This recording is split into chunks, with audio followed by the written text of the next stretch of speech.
Good evening, everybody. It's Wednesday, May 13th, and this is Nighttime Mathematics Radio. Oh, congratulations to everybody who took the AP Calculus exam yesterday. That's all done. For everybody else, well, the homework just keeps on coming because while the classes have gone somewhere else, you see them occasionally in Zoom meetings, but they certainly aren't here. The homework just keeps on coming.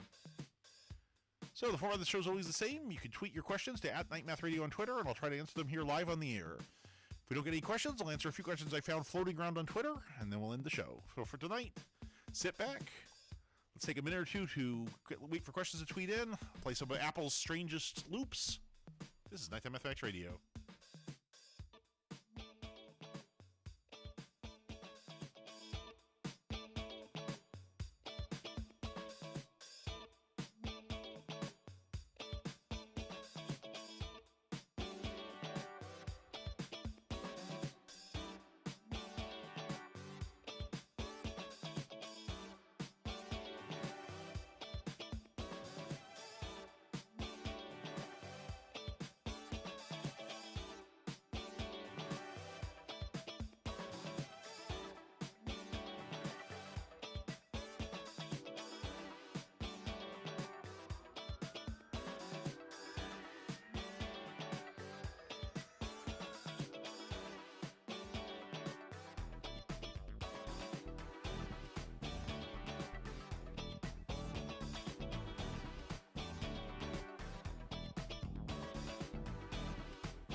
Welcome back to Nighttime Mathematics Radio.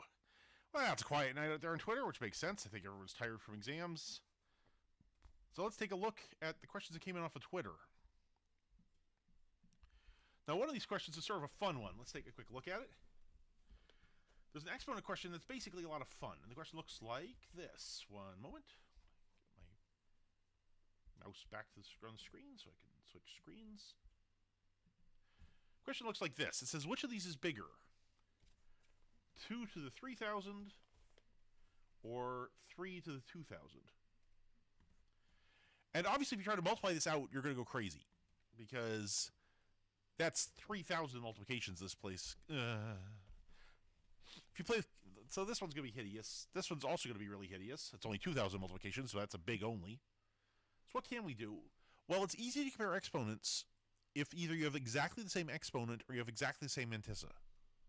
Sorry, exactly the same base. So same base or same exponent. Which one do we want to look at? Well,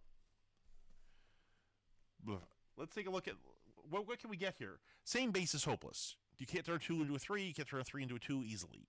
You could do it using logarithms, but that's sort of ugly. But same exponent we might be able to get to because both these are multiples of 1,000. And then we can use our rules of exponents because after all, this is 2 to the 3,000, which means it's 2 cubed to the 1,000. Because remember, if you take something to a power, then to another power, you just multiply the powers. And here we have 3 to the 2,000, which means this is 3 squared, also to the 1,000. So this 2 to the 3,000 is really just 8 to the 1,000. And this 3 to the 2,000 is 9 to the 1,000. And now it's easy to compare them.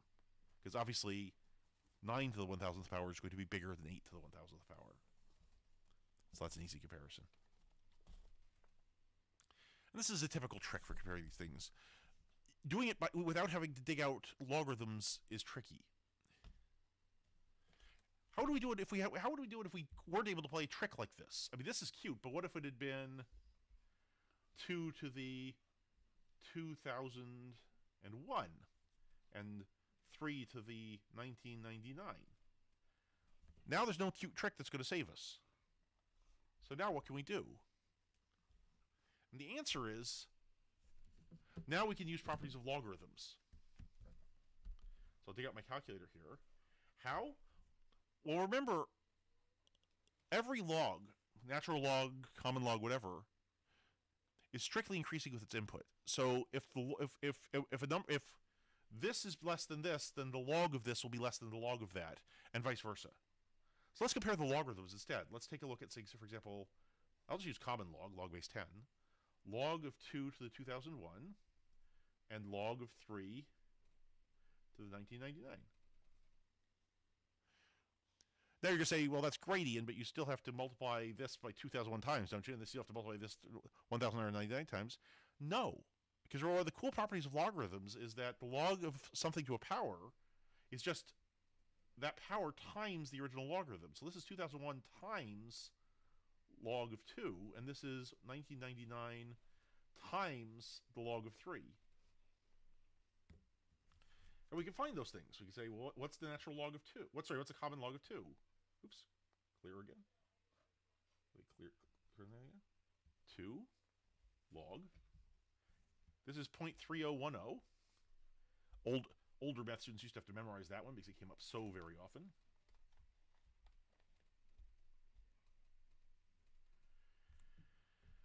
And 1999, what's the log of 3? Well, this is 1999 times, what's the log of 3?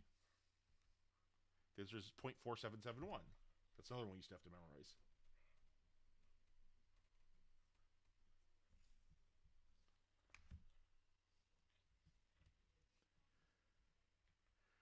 And now we can already see that this is still going to be bigger, because this is very close to 1/2 times 2,000. This is going to be very close to 1,000.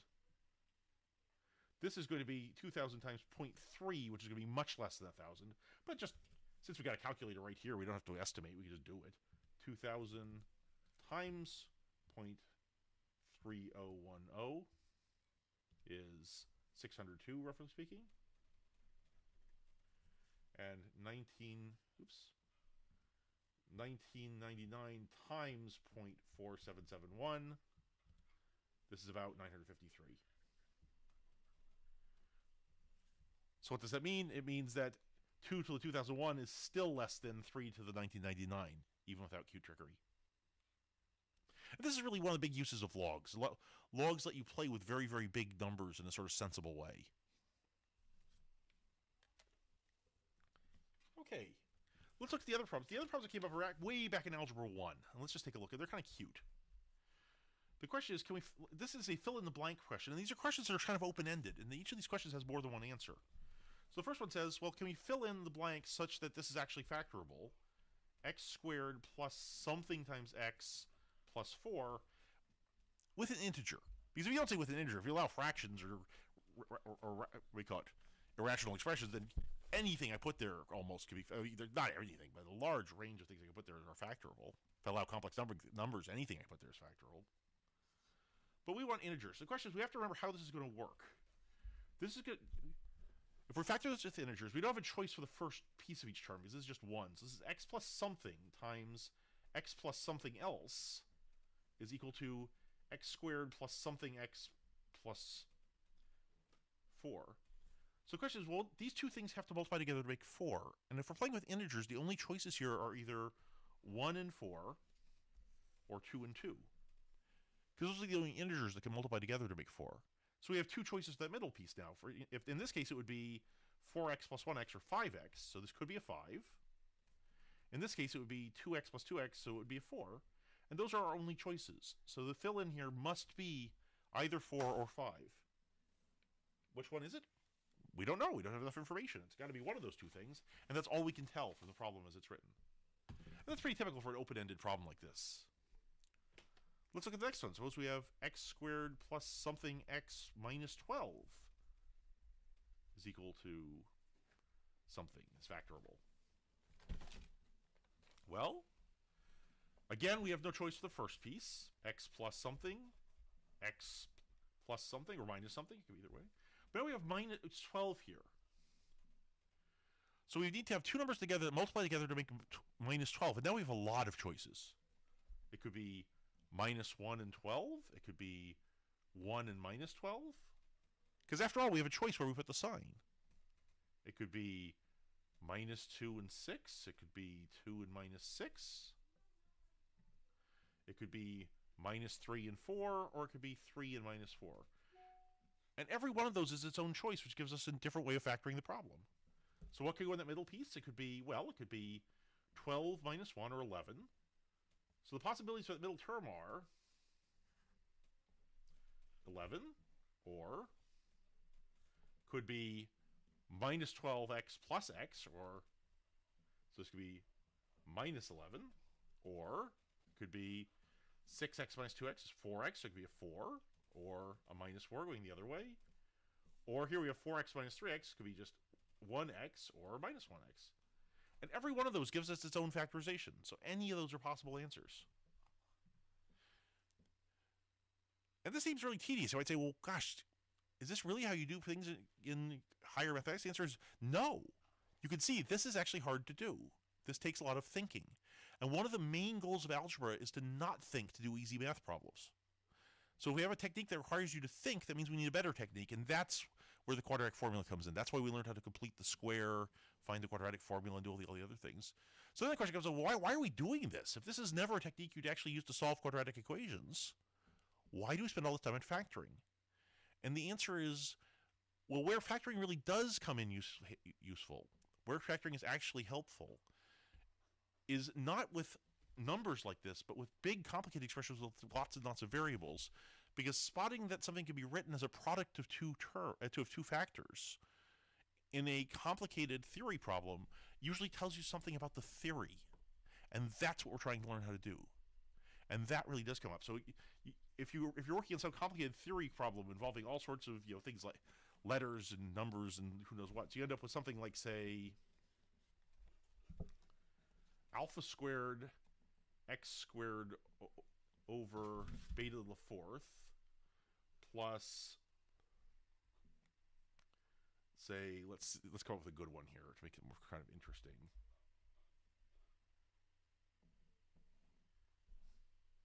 Something plus something else, plus at the phi side we finally have, say, 3 gamma. And then in the middle we have, say, gamma squared. Say in the middle we have 4 alpha over beta gamma x. Then you say, oh, if you've done the factoring problem, beta squared, I should say. If you've done a factoring problems over your life, you go, I see, this looks like alpha x over beta squared plus something, and then alpha x over beta squared plus, well, you say, well, this looks like, plus gamma and plus 3 gamma. And the fact that it factors that way might mean something actually in the actual problem you're trying to solve. Because remember, except for those of you who are actually going to be mathematicians, which a few of you will be, mostly math isn't done just for its own sake, that you're trying to do it to understand something about a real-world problem. And for that, you'll want to loop these back to whatever the real things are that alpha and beta and gamma and so on relate to. And that's why we study factoring. We study it not because we're going to use it to solve real quadratic equations, because of course you would. If you're going to solve a quadratic equation, you'd use the quadratic formula. You solve it once and for all. But if you're trying to understand some theory, if you're trying to build a model, noticing that something is factorable will tell you something about the model. And that's really much more useful and much more important. Okay, everybody, let's see. Looks like we've come up on the end of our show here. There's no new questions coming up, so let's call the show there. So in this strange world where the homework just keeps coming and coming, although I guess that'll stop coming, except for those of you taking summer school. But the classes are all on Zoom, or Google Meets, or some other video conferencing application. and need some help on the homework, well, just tweet into @NightMathRadio. I'll try to help you out.